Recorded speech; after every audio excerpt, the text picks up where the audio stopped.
जज्बाती बातें नहीं किया करता। इसको लेकर बात हम करेंगे। Group captain retired UK Devnath sir जुड़ गए हैं डिफेंस एक्सपर्ट के तौर पर। हुसैन जावेद जी भी मेरे साथ में जुड़ गए हैं, पाकिस्तान से सीधे पत्रकार के तौर पर आप जुड़े हुए हैं। आप दोनों का स्वागत।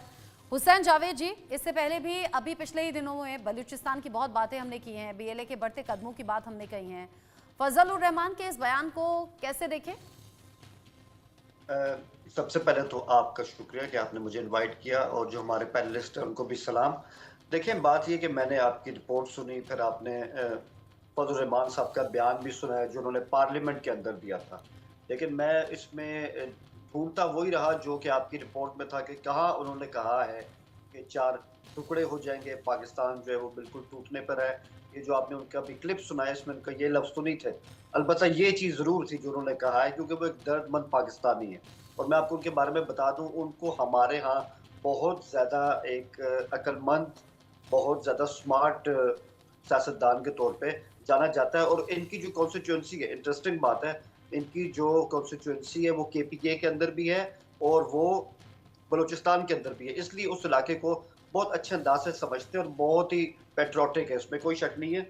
उन्होंने जो भी बात की, ये मुकम्मल तौर पे मैं यही कहूँगा कि जो हालात हैं वो आपके सामने है कि गंभीर हालात हैं। अगर हम ये कहें कि हालात इतने ज़्यादा ख़राब नहीं है जितना उनको पोर्ट्रे किया जा रहा है, तो ऐसा तो बिल्कुल नहीं है। और यही देखें, हमारे यहाँ जमहूरियत है कि उन्होंने पार्लियामेंट के अंदर खड़े होकर खुल के अपने जो भी उनके खदशात थे उनका इजहार भी किया। तो मैं यही कहूँगा, लेकिन मैं ये समझता हूँ कि आपकी रिपोर्ट भी देखी और जो भी आजकल हम सुनते आ रहे हैं कि देखें, इंसर्जेंसी जो चल रही है बलूचिस्तान के अंदर, उससे किसी को इनकार नहीं है। आतंकवाद केपीके के अंदर जो चल रहा है उससे भी किसी को इनकार नहीं है। लेकिन मैं नहीं समझता कि इस तरह की बातें कि हमारा मुल्क जो है कि शायद एक और 71 होने वाला है या कुछ इस तरह की चीज़ें हैं, ऐसा कुछ होने नहीं जा रहा। हाँ, अलबत्ता ये है, हमेशा मैं यही कहता हूँ, इससे पहले भी मैंने एक शो में कहा था कि वक्त हमें लगेगा इन चीज़ों को नॉर्मल करने में। ये कोई 1 महीने, 2 महीने, 3 महीने में ठीक होने वाले हालात नहीं है। कुछ वक्त इसमें लग जाएगा, कुर्बानियाँ और हमको देना होगी, लेकिन इन द एंड हालात नॉर्मलाइज हो जाएंगे। और उसकी वजह क्या है? पीएलए की बात कर लेना, उनके पास कोई ऐसा फेस नहीं है, कोई सियासी फेस जो उनको गरमाता रहे, जैसे 71 में हमने मुजीब को देखा था। तो बहुत फर्क है, मतलब इसको, इसकी जो तुलना है मुझसे कर नहीं सकते। ठीक है, आप कह रहे हैं कि तुरंत हालात ठीक नहीं होंगे, लेकिन भरोसा ये दिखा रहे हैं कि हालात ठीक हो जाएंगे। लेकिन पाकिस्तान को लेकर इतिहास तो ये कहता है कि पाकिस्तान पहले भी टूटा है और अब भी टूटने की कगार पर। यूके देवनाथ सर, हुसैन जावेद जी जो कह रहे हैं कि फजल उर रहमान के बयान में या उनकी बातों में ऐसा कुछ उन्हें झलका नहीं, ये वो अलग चश्मे से देख रहे हैं या वो अलग जज्बातों के साथ सुन रहे हैं, तो ऐसा है या आपको भी ऐसा लगा? रत्ना जी, सबसे पहले तो मेरी दिली तमन्ना ये है कि हुसैन जावेद जी जो कह रहे हैं वो सच हो कि पाकिस्तान मजबूत है।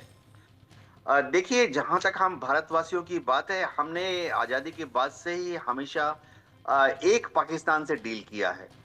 और डिप्लोमेटिक कारणों से, एडमिनिस्ट्रेटिव कारणों से हम कभी नहीं चाहेंगे भारत में कि हमें 4-4 या 5-5 पाकिस्तान से डील करना पड़े।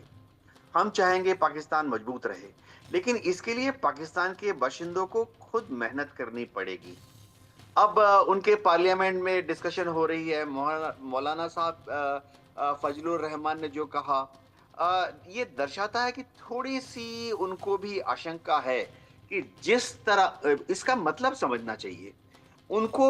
उनके कहने का मतलब ये है कि जिस तरह से पाकिस्तान की सरकार बलूचिस्तान के प्रॉब्लम को डील कर रही है वो सही नहीं है, और मेरे ख्याल से वह सही बोल रहे हैं। पाकिस्तान की जो आम आवाम है उसको बलूचिस्तान के लोगों से प्यार है, लेकिन पाकिस्तान की जो एस्टेब्लिशमेंट है, जो रूलिंग इलीट्स हैं, जिसमें एक शायद पंजाबी, सुन्नी पंजाब के ज्यादा हैं, उनको ऐसा लग रहा है कि बलूचिस्तान के लोग बिगड़ैल हैं, उनको काबू में करना है। तो मैं हुसैन जावेद साहब के थ्रू पाकिस्तान की आवाम को और सरकार को ये बताना चाहता हूँ कि बलूचिस्तान के लोग आपके काबू में हथियार से नहीं आएंगे। प्यार, मोहब्बत, अंडरस्टैंडिंग और थोड़ा सा गिव एंड टेक, बलूचिस्तान के लोग जो कुछ मांग रहे हैं, आप उसमें से कुछ चीजों को मान जाइए और देखिए बलूच लोग उसके एवज में आपको दोहरा प्यार देंगे। जी। लेकिन वो प्यार कहीं दिखाई तो नहीं देता है यूके देवनाथ सर। और हुसैन जावेद जी, आपने भी कई ऐसी रिपोर्ट्स देखी होंगी या जो चीज़ें वहाँ से निकलकर सामने आती हैं, जो बलूच लोग हैं उनके आंदोलन को ख़त्म करने के लिए या दबाने के लिए अलग अलग चीज़ें होती हैं। महरंग बलोच को अभी गिरफ्तार किया गया है, खबर हमने चलाई ही थी। वहाँ आप रैंडमली किसी को उठा लेते हैं, यानी कि पाकिस्तानी सेना वहाँ से उठा लेती है, या उन पर अत्याचार होते हैं या उन्हें अलग तरीके से प्रताड़ित किया जाता है।